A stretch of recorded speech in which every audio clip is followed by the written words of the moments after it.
All right, welcome back to Math is Easy Step by Step. We're going over another GED or HiSET math equivalency examination question.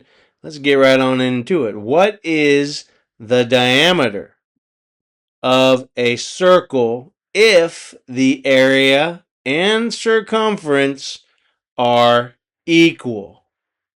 Answer must be in meters.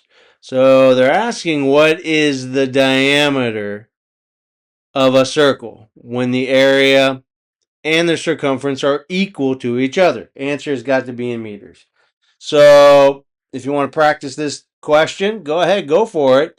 This will be a 4-part video. I'm going to go very, very slow in answering this test question. I do not like to skip steps, so I'm going to go very, very slow. A, 12 meters squared. B, 6 meters. C, 2 meters. Or D, 4 meters. Now, the answer needs to be left in meters, not meters squared. So you can eliminate option A. That leaves you 3 choices, B, C, and D. You can, if you don't know how to do this problem, you can guess.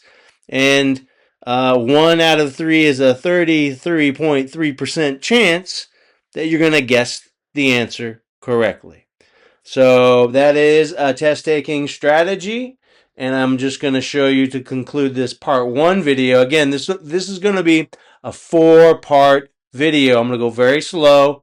It may take 5 parts, but watch each and every part, each and every video, and I will explain to you how to answer this test question.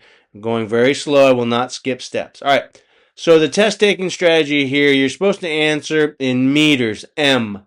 So eliminate option A because the answers can only be in meters, M, not in meters squared.